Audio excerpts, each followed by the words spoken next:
Big news over the weekend. We've got Joe Biden apparently dropping out. And I'm going to use the word apparently here because this doesn't seem 100% settled to me. Lucas, I don't know if you've had a chance to look through some of the stuff that has been posted, but the one that I was tracking particularly was this one where the resignation on X seems strange, to say the least. This is not usually the way that we would expect to see the president of the United States break this particular kind of news. Now, I know that Trump, when he was in office, would say things on Twitter all the time, and the White House would have to sort of scramble to pick up the pieces and what have you. But when you look at some of the irregularities with respect to this announcement, particularly the signature that has been pointed out by several people, it said, every other document we've ever seen Biden sign doesn't look like this. His name's not underlined. He doesn't sign his name in this particular way. So, there's some suspicion that this was authored by somebody else and that potentially it was posted by somebody else. This particular account said there's this guy, Steve, that actually did this. So, some strange things afoot with respect to this announcement with Joe Biden dropping out of the race. Well, maybe we see Joe Biden make hold a press conference today. It is certainly strange. I don't think. Um, well, at one time it would have been unthinkable for us to imagine a scenario in which Joe Biden pops out of wherever he's vacationing, says that wasn't me, I didn't sign that. Well, wait, is he vacationing or is he retreated because he's got COVID? I mean, right? Whatever the cover story that you want to make, I don't know that I believe the COVID story because he didn't Right, work. because they scheduled it, right? I mean, we saw there was some news with respect to that, right? That this was a scheduled retreat, this was a scheduled vacation, and then oops, all of a sudden COVID is sort of thrown into the mix too. Yeah, and the COVID part of it seems to be something to tack on. For, I don't know, like reasons for plausible deniability or outright desperation to get out and change the narrative to get off of the Trump assassination, the RNC line. I don't know. I don't know what's going on there, but there was also, leading into this, there have been we've known several members of the Democratic Party who, ever since Joe Biden's debate with Donald Trump, have not been pleased, have been concerned about his viability as a candidate, and have been trying to remove him as the Democratic nominee. So who knows what kind of battles he's fighting on that side. I don't. Did you happen to see AOC's sort of live feed or live tweet also, in which she said that not everybody is behind Kamala? The TikTok post. I was on TikTok, of course it was. I Um, I did get a chance to catch it. I mean, I think maybe it'd be fun to play a few of these clips today because there's definitely some very interesting things that are being said by various parties. I know that right when this announcement came down on X, the Kennedy campaign quickly arranged a press conference, which was again fraught with some very weird things happening where there were hot mics and weird things being said that were being picked up that was kind of surprising to hear the background chatter on that press conference because I had a chance to catch it live and I could hear the hot mics. It was again kind of odd what was being said there.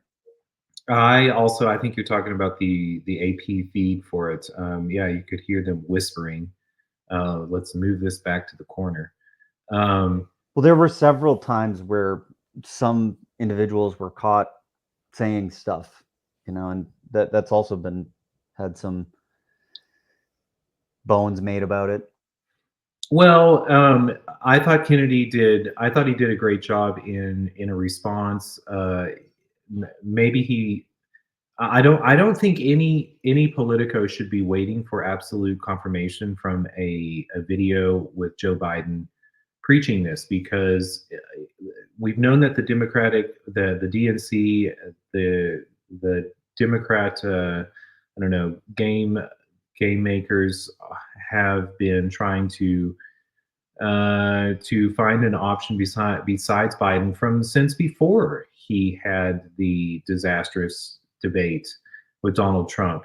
So, Well, according to Politico, White House staffers found out about this from the post on X.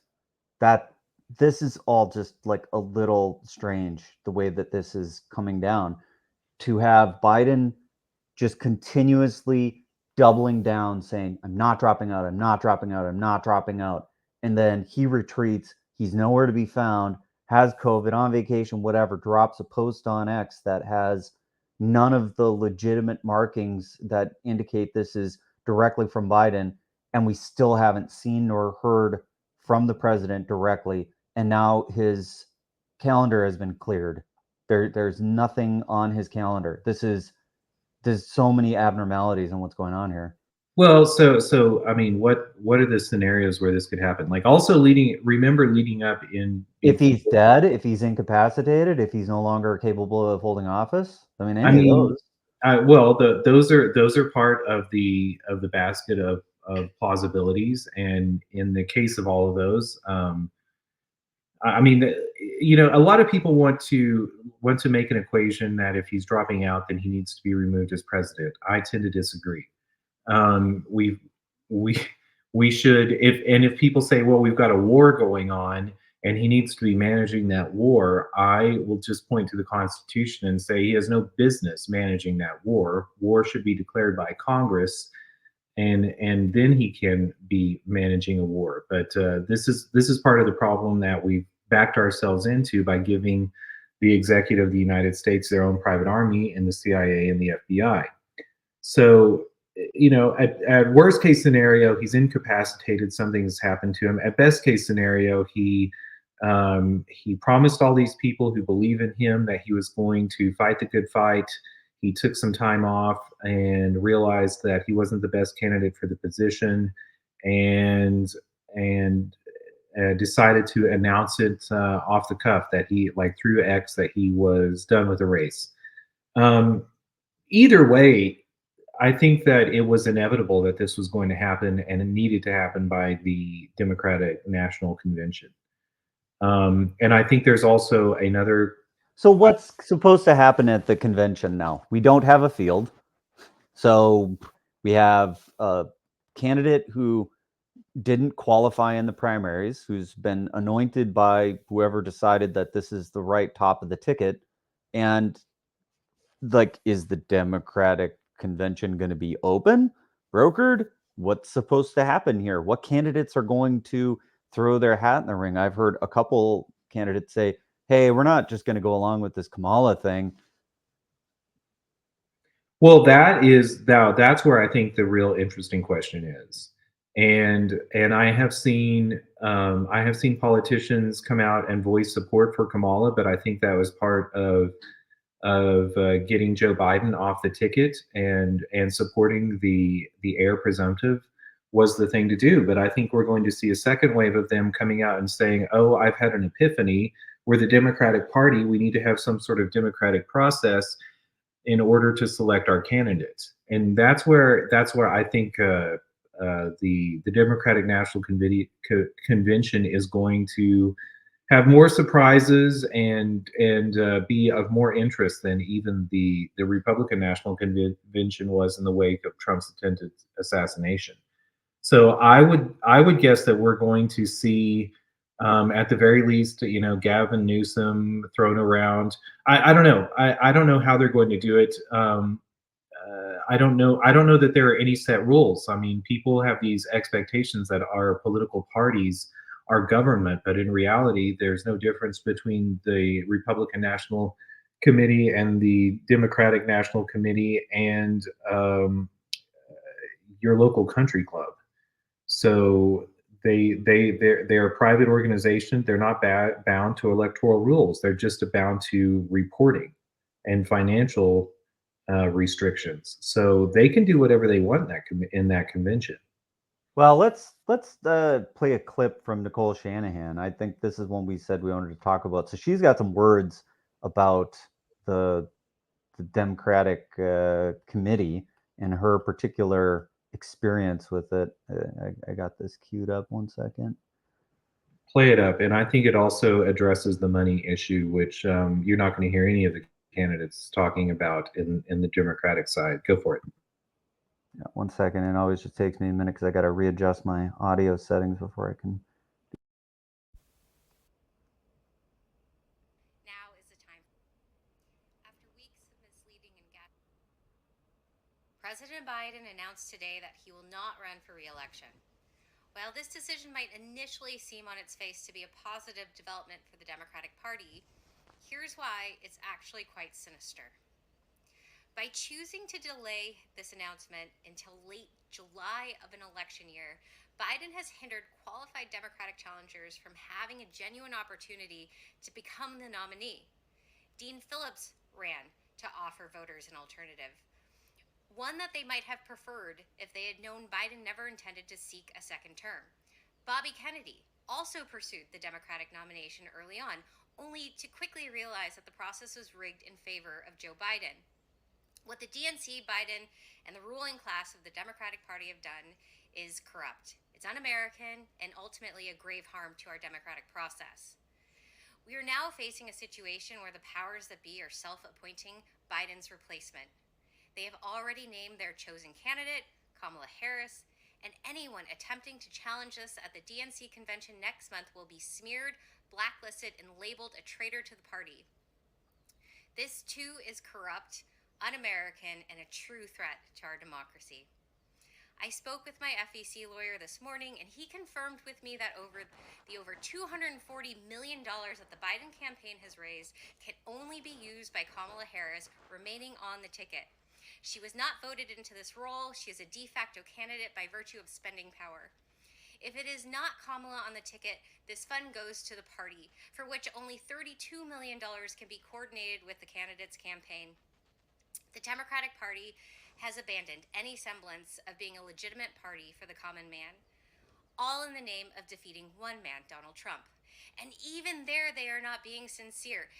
They want a retail politician that they can control and also one that can beat Donald Trump. This is an impossible dual task. As a lifelong progressive Democrat, I am ashamed of the party leadership I once supported and deeply sorry to the millions of Americans who have placed their hope in a political machine that does not serve their best interest. I remember the frustration I had the last several years trying to reason with leadership within the party, realizing I was not speaking to anyone with any authority or a serious commitment to the people of this country and its future. So thankfully, there is another path. Never before has it been more necessary to have an independent choice. This is why I believe supporting Bobby Kennedy is the way to end this duopoly once and for all. Now is the time for real change.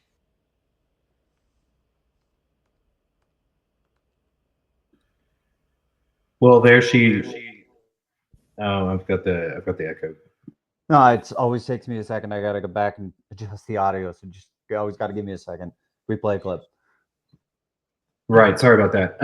The great points by Nicole Shanahan, but I also wonder in in the world that we live in today, how important is the money in the war chests for the candidates? I mean, look at how Biden broke the news or supposedly broke the news on X. Look how Trump relies on Truth Social.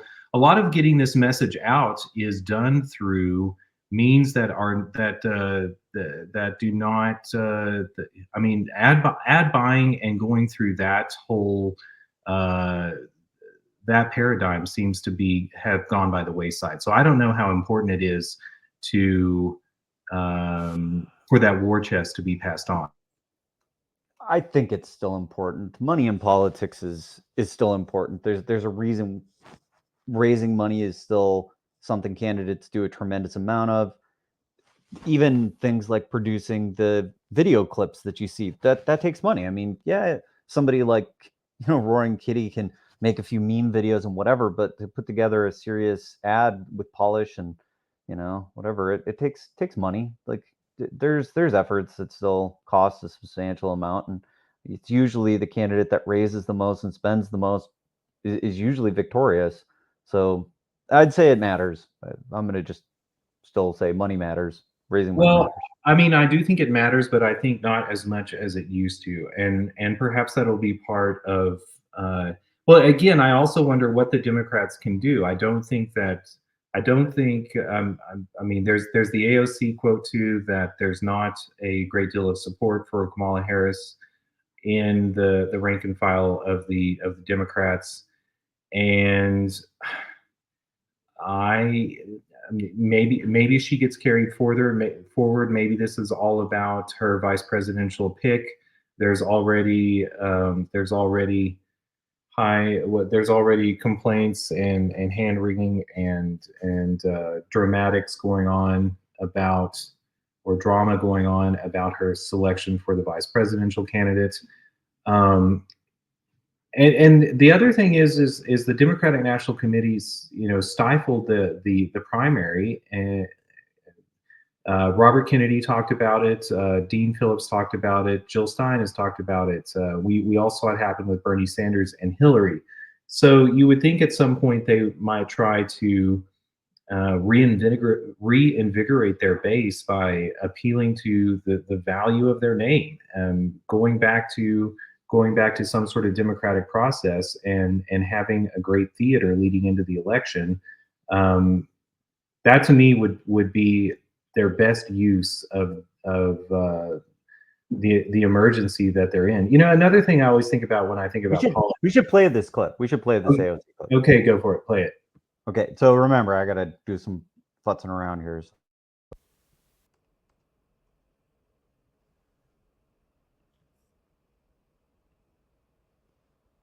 I'm going to say what a lot of these folks aren't saying.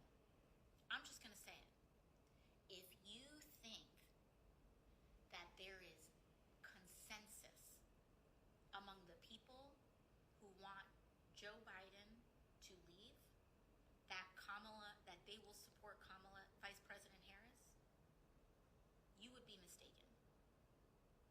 And I'm going to say that because if they're going to come out and say all their little things on background off the record, but they're not going to be fully honest, I'm going to be honest for them. I'm in these rooms. I see what they say in conversations.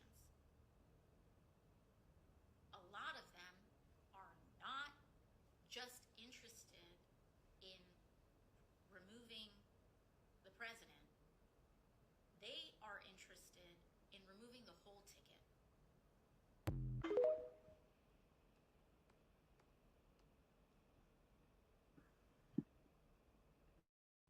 There we go. Well, AOC is bringing truth, and these politicians of today should also they should tell they should, if not tell the truth, because I don't know what kind of expectation that is. They're always going to see it their way, but they should get away from reading teleprompters and these scripted speeches. Bravo to AOC. I have thought that if the Democratic Party wanted to win this election, that they should make up with Bobby Kennedy and ask him to be their nominee. And if they were looking to set up a leader for the Democratic Party going forward, and one that had not left the Democratic Party, like Joe Manchin, who's also said that he wanted back in the race, or Bobby Kennedy, who left the race to run independently. And I don't think I think he made the absolutely right decision to do that. But if they were looking for somebody who had stayed loyal to the Democrats and fought the good fight, then I think AOC would be their top pick. So I was glad to see AOC saying what seems to be the case on the ground with regards to support for Kamala Harris. I don't know, what else do you think about this? What do you think about the chance of Bobby Kennedy being selected by them in whatever way that they could contrive that? And and what the race might look like if that were to happen. I know you also had a Bobby Kennedy also after Joe Biden released this tweet, or this tweet was released on his Twitter account, maybe is the correct way to say it. He had a live interview. He had some very interesting some things to say about Joe Biden, which was sort of he graciously praised Joe Biden for his years of service, and he didn't want to make too much about that fight. But then he turned to Trump, and he had a lot to say about the differences that he brought with regards to Donald Trump that Joe Biden didn't necessarily bring. Do you have that? Do you have that clip anywhere in your queue? The one I've got queued up is where the questions that they asked him, they were, very targeted towards the third party candidate. They said, if you don't get XYZ, are you going to drop out? Really trying to box him in. And he said, hey, look, a lot of what's happened in my campaign has been you guys actually keeping me out, because largely I think the audience he was speaking to was a bunch of reporters and mainstream media reporters. And so they were talking about various things. And so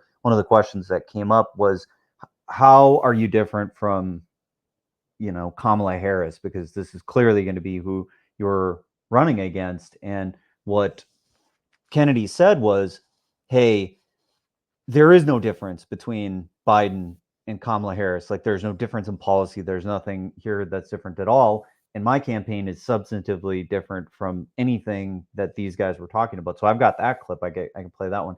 If you want the other one, I can probably try to rouse that one quickly. But no, the clip that you have should be good. I would just want to get some airtime with the Bobby Kennedy. Yes, that right there. All right. Which also is okay. Go for it.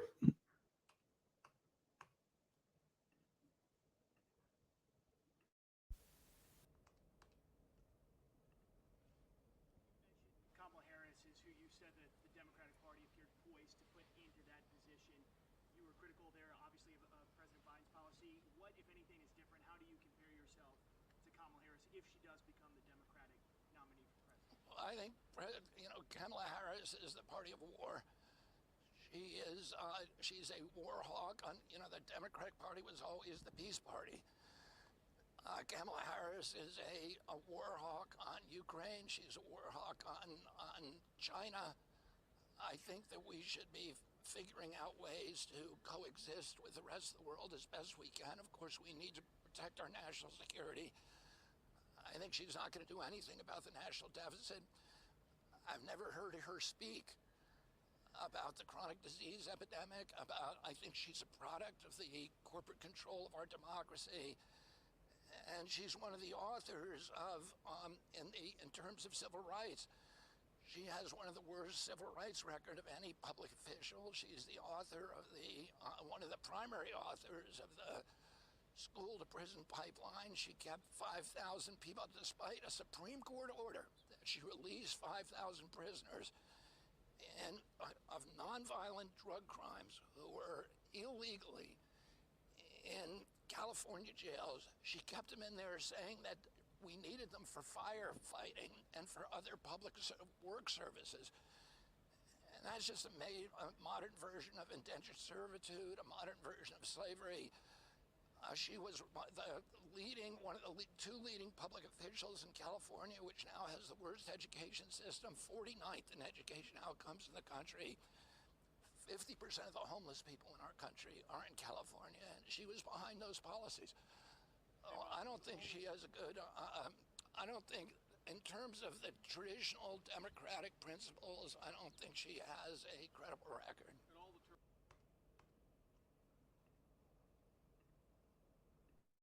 All right. So, Kennedy going after Kamala, which I think he is. I think he's iterating the same thing people are saying in her party. On top of that, she seems to have problem. I don't know.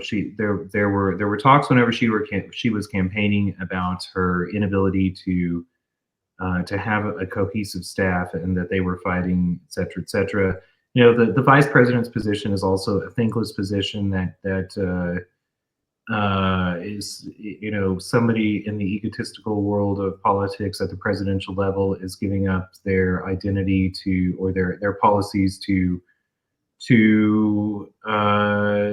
further somebody else's. I don't know how much she is. Well, you're kind of an understudy, right? I mean, that's the whole point. It's you are supposed to step in the event that the president is unable to do their duties because they got killed or because they've become incapacitated or they have dementia. Or wait, isn't this the exact scenario we're talking about right now? Shouldn't Kamala Harris be stepping in as president, as vice president at this point if Biden's not capable of doing the job? I mean, this is the thing that's being speculated, right? When you have Trump and Vance saying the 25th Amendment should be invoked, when you have Biden MIA not responding to the questions that people have, it seems like this is the scenario of where the vice president is actually supposed to have to do something. Well, I think you're right about that, but I don't think we get to the 25th Amendment yet. I mean, possibly Joe Biden is so incapacitated as that he cannot resign himself. But if he's looking to pass the torch right now, and I'm pretty adamantly against the 25th Amendment. I would rather see no action from the executive for 6 months to a year, or I worry about the road. Well, what if China invades Taiwan and like that was the policy of the Biden administration that they were going to do something about that? Well, That we if can't have inaction for however long with without a president, like especially where the president has purview. Now, I don't particularly believe that a military action like that is possible without congressional action, but that's not the world we live in. That I think that would be something where the president would just move our military forces around. I don't think that's right, but I just think that that's one of the things that a president would be expected to do at this point. Well, I would rather see Congress convene and declare a war, or if they're not going to declare a war, recognize that we're in a vulnerable sovereign position, and designate Joint Chiefs or someone to take care of that. I don't. Am I right on that? Am I remembering that correctly? Is it the White House's position that if China were to make a move against Taiwan, that they would respond? I think they said that, right? Well, they have. That's what they've said, but in the world of diplomacy and international actors and uh, bombs and Iran having possible nuclear fissile material, China having the plans for our fighter aircraft, the world where Yemen has demonstrated an outsized capability to neutralize our high sophisticated military equipment. Maybe some things that they've said were need to be backed down and walked backwards. There's also a world that we live in where the dollar and the control that we've used, that we've exerted across all the countries of the world is waning, and this notion of the BRICS order is arising, and short of that, other countries that we have held in line by our policies that we force them to adhere to in order to use the dollar for trade. I think that system's going away, and our relationship with China should be bolstered, and we should be considering uh, why we support Taiwan, what the history of Taiwan is with regards to China, and how much we want to insert ourselves in that conflict. Because I think that we necessarily need to be backing away sooner than later. And Taiwan is not an internationally recognized country. It is a what dissidents who ran from China and took over an island. If the Antifa fled the coast of California and took over Catalina and started their own country, would we be okay with that? So I don't think that the United States should be pinning their hopes on Taiwan. Um, but going back to Biden and Harris, and the 25th Amendment, like Biden, if Biden is incapable, it's one thing not to want to run for 4 more years and realize that you don't have the energy or the capacity to do so. It's another thing to finish out your last year as the president or the executive, and he may have that in him. He may be fighting a grand battle amongst the political players and those people who have formerly supported him, who want to move away and use this time to build support for Kamala. That may be the true calculus behind it. But if that's the case, I'd much rather see Joe Biden resign and Kamala Harris take the position of the executive, and then the invocation of the 25th Amendment. And I think so I'm just fact checking as we're going here. So I pulled this up. This was June 2023. I don't believe anything's changed since then.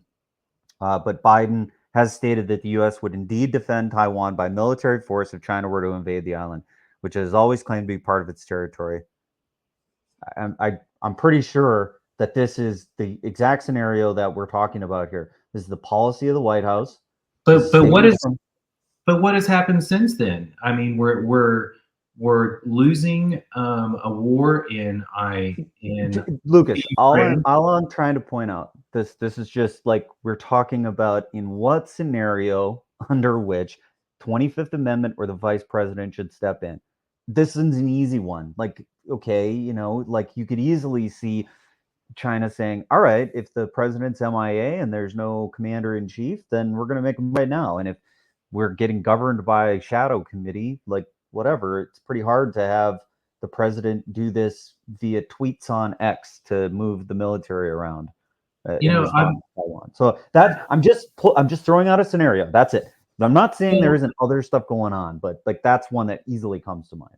Well, I wish that we would bear in mind too that with sovereign nations, they last longer than any one person. So Joe Biden, you and I, Donald Trump, and thousands and thousands of other people could die of old age, and the United States could still bear a grudge and think about how we're going to respond to that. But like, look at the response that George W. Bush had with regards to the 9/11 attacks. I think that the expectation that we have today that we're going to have some strong leader who is with immediate retribution is maybe the greatest failure of democracy. I wish that we trusted thoughtful people to take a step back and say, where were we wrong? Where were they wrong? How do we fix this without killing hundreds of thousands or if not millions of people going forward? And I worry that there's also maybe mistaken notions about the power balance between the United States and the other countries of the world. Going back to Yemen's affected, like the use of drones to neutralize our sophisticated technologies is something that the United States should be worried about.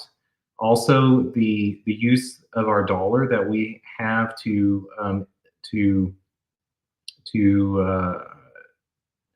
poison relationships between allies is also something that is going. Once we see people that we've taken advantage of or countries that we've taken advantage of start to align and to come together, the next step is for them to challenge our defenses, our military.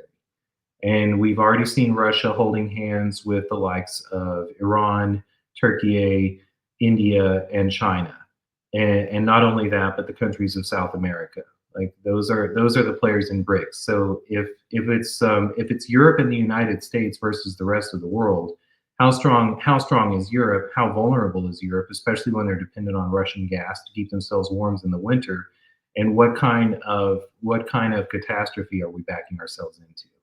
So I would rather see the island of Taiwan and also understand that we don't necessarily need cheap manufacturing on the other side of the world, or we don't need military bases spaced all around the world so we can keep an eye on everybody. We have satellites, we have drones, we have more energy efficient ships that can control and be bases out in international waters. We have a whole bunch of other options than holding on to 1940s concepts of how we were going to control the world.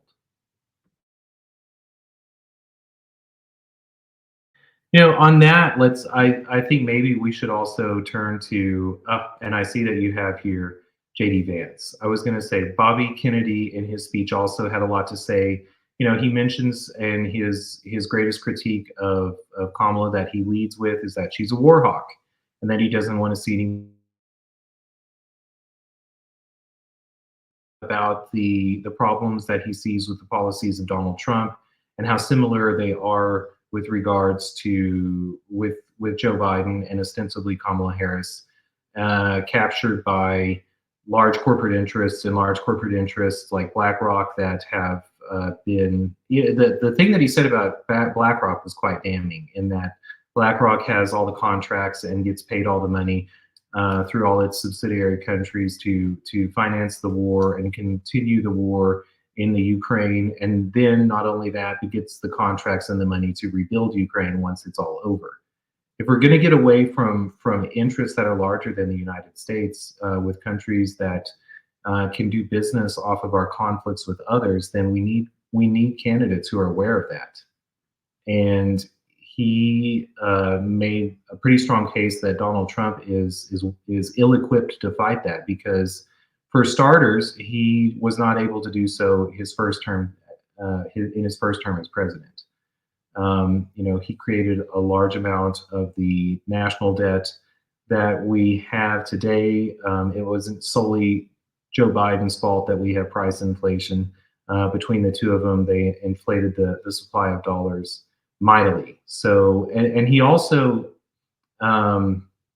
yeah. Well, right, and Kennedy is one of the only candidates that's talking about the looming crisis, the inflation problem. I know Biden's made a lot of noise about the Inflation Reduction Act and how they, are combating inflation by inflating the dollar. It was kind of a strange thing. I'm not sure it actually achieved the goal that they wanted to, but I think we're talking about with respect to JD Vance and what Kennedy said. This stood out. I mean, this post got quite a bit of traction. And then if you look at, I think the clip that you're referring to, it's the where Kennedy starts talking about what Trump is planning on doing with respect to the swamp creatures. He said, BlackRock and the rest of the people that are intended to be a part of the Trump administration, they're all part of the problem. People is what Kennedy was saying.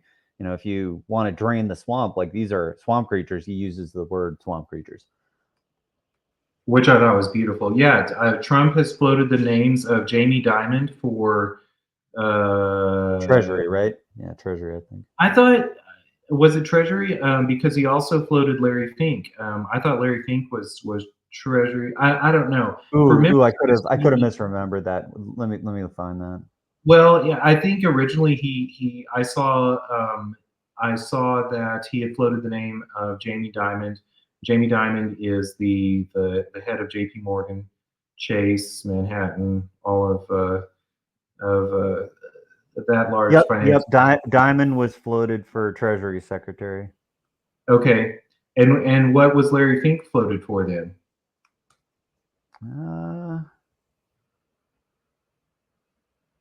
I guess he's also being considered. So those two guys are both being considered for the same position. I think Jamie Dimon, the discussion was that it was FOMC chair. Nope, they're both being considered for the same. Here, I pulled up something. I'll get it. Okay, well, I thought in the wake of Larry Fink.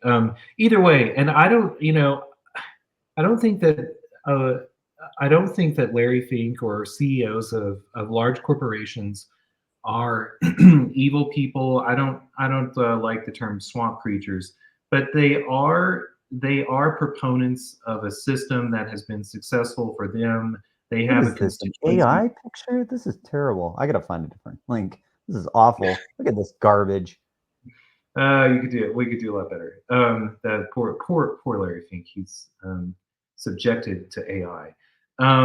Again, I don't necessarily have. I don't think that they're evil people. But if we're looking for a system that is not captured by corporate international companies, also if we're looking to get out of sovereign nation state fights at an international level, then perhaps we need to get out of the underneath the thumb of international corporations who may benefit from those conflicts.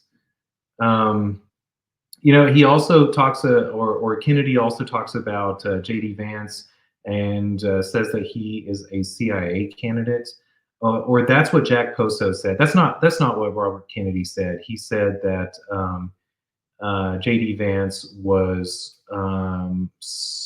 subject to seeing the military-industrial complex as a solution, and that was problematic if we were trying to get away from foreign wars. I'm putting words into his mouth, but he didn't necessarily say a CIA candidate, because I do think that J.D. Vance sees the CIA as a caustic institution that needs to be reined in, and wants to do so. But if he's going to do so through the Pentagon, through the military, that might not be a pretty solution for that problem. So maybe Kennedy's Peace Corps might have been a better solution for continuing the federal employment contracts for CIA workers. So here I got something a little better. New York Post talking about that they're both being considered for the same position. Okay, well we'll see what happens there. Rusty, any thoughts about, as we bring up the CIA versus the military? You served in the military. Did the CIA have a good reputation amongst? Did you have a good impression of the CIA? It's from me standing outside. I noticed that the military has their own intelligence gathering services, and it seems to me that they distrust and don't use the CIA as much as possible. Do they work together, or are they more at odds with regards to their goals, how they see themselves? You got any thoughts there? I don't really have that high of thoughts. When I was in the military, I didn't get that higher rank to really know the high discussions that would go on at that level between the CIA and the officials of the military government. But I did know that they probably shared a lot of the information back and forth when it was in regards to terrorism and things like that. They probably shared a lot of the same information back and forth. And I don't know so much that they would try to align on the same values or targets, but I think that that when I was in the military, the CIA didn't really come up as an issue. It was kind of that's the government thing, and that's a presidential thing, and we're more of a on the grounds kind of a force, and the CIA and the FBI is kind of behind the scenes doing their thing in the background, and that's the way I kind of saw it. The going back to 1999, whenever we were involved with NATO and Belgrade. Some of the early years of us openly flouting the difference between war and a police action. The United States military asked for 5 coordinates from the various intelligence sources in the military, and they also asked for bombing coordinates from the CIA. And the CIA gave them the coordinates of the Chinese embassy. Do you guys remember that? I don't remember that. Yeah, and the United States bombed the Chinese embassy, and the CIA said, "Oops, we gave you the wrong coordinates. Oh, we're so sorry. That was, it was on a, it was on a table, and whenever we were tracking over to the right, we must have got on the wrong row, and we gave you the wrong coordinates. Sorry, military. Sorry, China. We meant to give you the coordinates of blah blah blah. And that is, I mean, who believes that, for starters? They wanted the Chinese embassy bombed, and they used the military as their stooge. So I remember there were a lot of angry generals and members of the military then who thought that they could never trust the CIA, especially if the CIA was to so openly lie and inure them in the atrocity of bombing somebody's embassy, especially China's. So, legacy of ashes is the phrase that always comes to mind when I think of the CIA. We've got Bitcoin Nashville coming up. I hear a lot about Trump talking there. We haven't talked about the narrative of crypto between these candidates either. I think it's going to be very fast. Go ahead, Well, Grant. did you want to go there, or did you want to talk about the hearing with Cheadle? That's in our title, and that's kind of news right now, right? The director of the Secret Service is currently testifying before the House Oversight Committee. Well, she's testifying before the House Oversight Committee. I was listening to her testimony actually, is it testimony? There's a hearing. It's not a legal proceeding, and she's not answering any questions.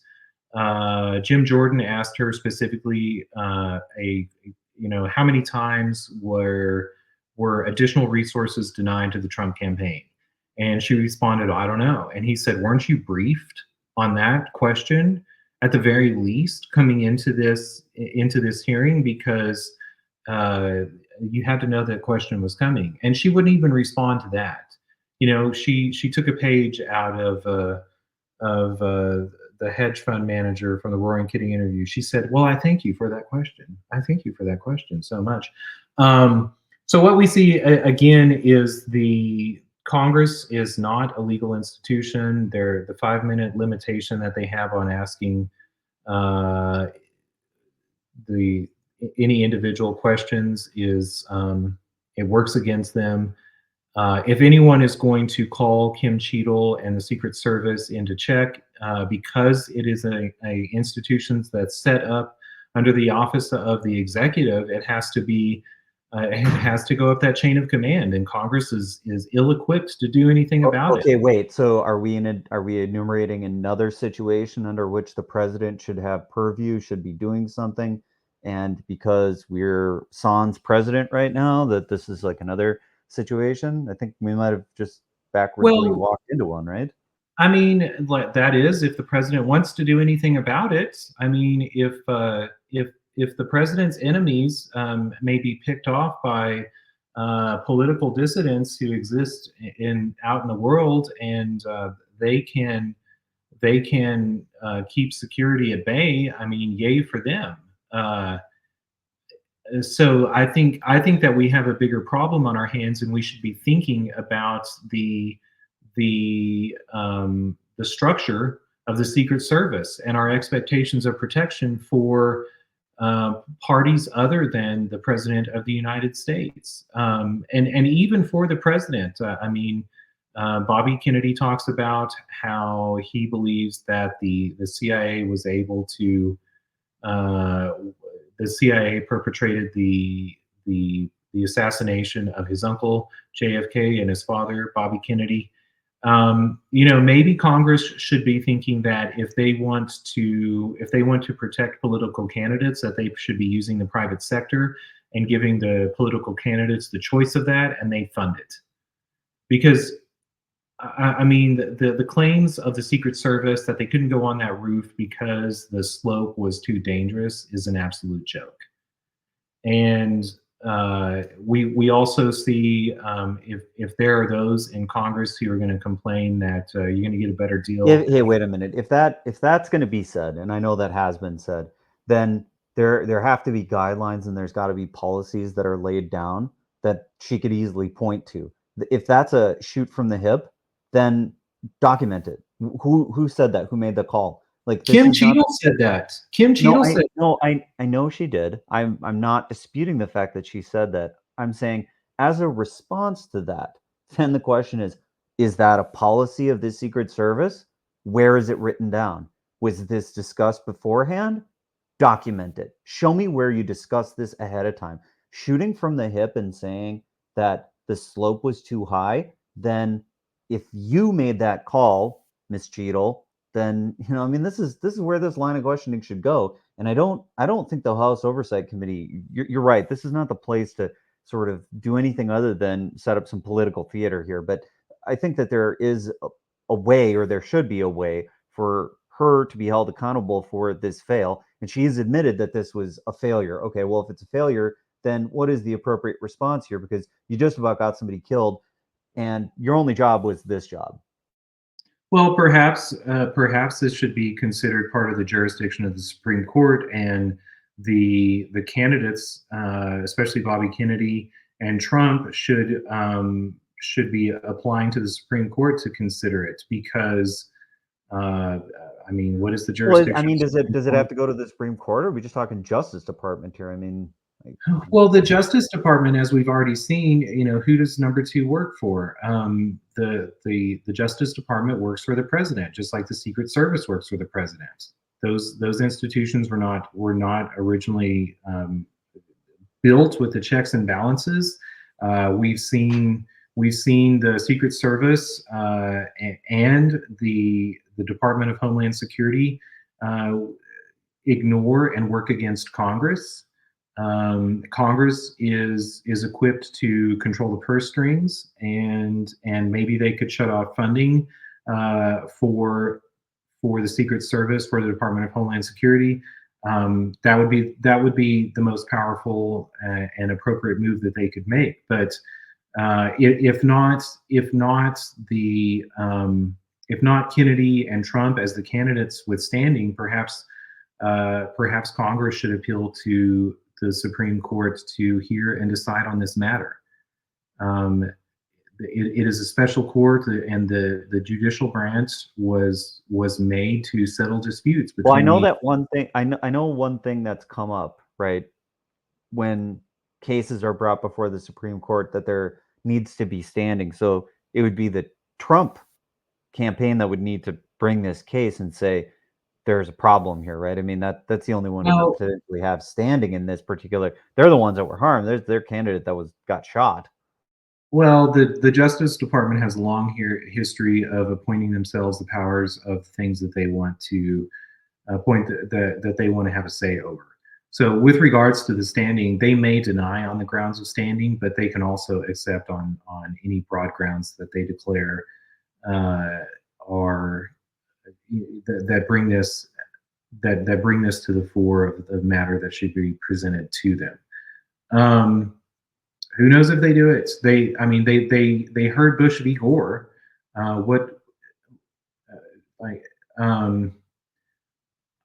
think we see Well, here. they heard Bush v. Gore, and again, I would say there was standing there. I mean, it's the two candidates, right? Well, I think it was a complaint from the candidate, but not from the state. I'd have to go back to look at the details. I remember there was a lot of harumphing at the time as to why the Supreme Court would insert themselves into that electoral discussion. But again, they declare the Supreme Court is well equipped to and has a long history of declaring it their interest where they want to declare it their interest. The only response or appropriate response that can nullify that are whenever the executive or Congress ignore their dictates. So that's how it's set up. Either way you look at it, the Secret Service truly works for the president. The Department of Justice truly works for the president. and they are going to consider their interest or the interest of those of the Secret Service and the Department of Justice with regards to the executive. And so if the executive is at fault or is not playing the game fairly, then those are not the places we should be going to look for redress. Interesting thoughts. Interesting thoughts. Well, we're almost at time. The crypto angle that you're mentioning, I think a good time for us to talk about that might be right after it happens, or even the day it's happening. So I don't have any problem, covering the Bitcoin Nashville conference. It's interesting to see how political it's become. There's a multitude of campaign related activities that are very high dollar. You want a picture with the president, it's like 1 Bitcoin. You want to come to this special dinner, you have to max out your contribution. It's like $800,000 or something like that. So they're definitely courting big money at this convention. And clearly some folks in the crypto community, Winklevoss twins, the top guy at Kraken, have made no bones about their ability and willingness to throw crypto around to support the candidates that they think is going to support their crypto cause. So we've got Kennedy and Trump both at this convention. Do you think Kamala is going to show up? I don't know. Well, that's sort of what I wondered. I wondered if Kamala was going to make a pivot with regards to crypto. And showing up at that convention would be a great place for her to be seen next to the other major candidates and to begin to position herself in that conversation. Also making a distinction between the Biden policies. Rusty, you mentioned that you saw that Gensler might be leaving the SEC. There's talk about that with the collapse of the Biden administration. I think that we're going to see some positioning maybe by Kamala there. The other thing that really interests me with regards to the Bitcoin convention is, again, we understand that it's one thing to have Bitcoin as a strategic asset reserve, or to put Bitcoin in the vault next to the gold in the vault of Fort Knox, but it's a whole nother use of blockchain and crypto to begin to remove from politicians the ability to inflate the currency. And so I wonder, I think Trump is going to be more of the mind of using Bitcoin to replace gold. And the other thing that just drives me crazy though is a state is not one person. What is self-custody to a state? So some of the pros, the innovation of Bitcoin that is so novel to individual people is not necessarily the same for states.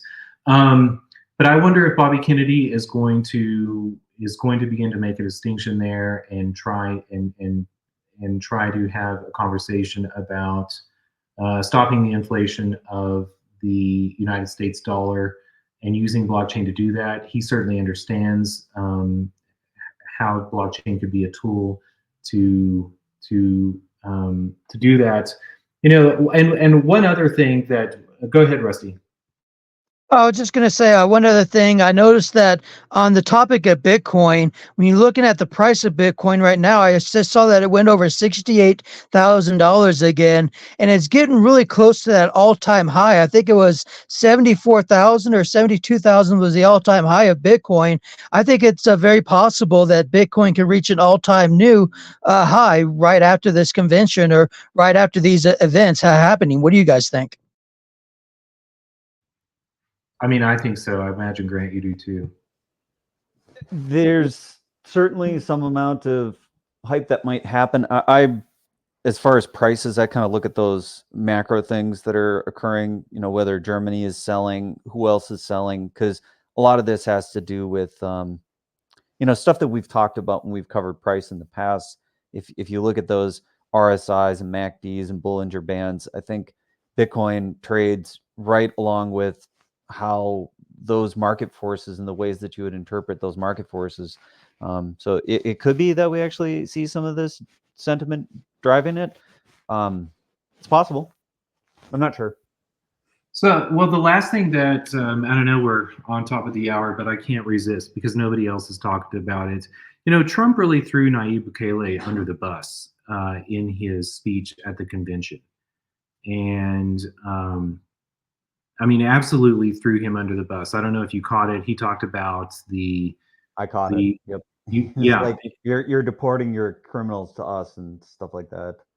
yeah, and which to me seemed more like the cat coddling the kettle black, as we had immigrants who came into cities like Los Angeles and became violently radicalized and members of gangs there, and then we exported them to El Salvador and Honduras and other places that they had originally come from, and left them to deal with that issue.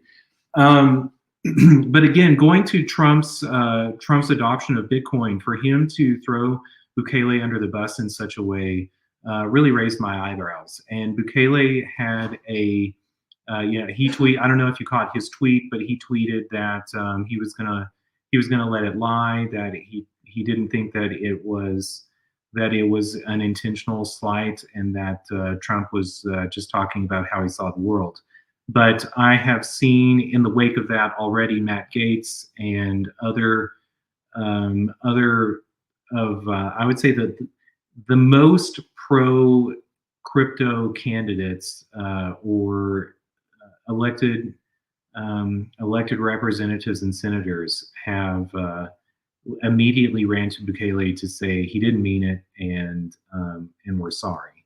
So I just thought that was interesting to see those people who are playing like the crypto bandwagon because it's going to further their Apple wagon to the star.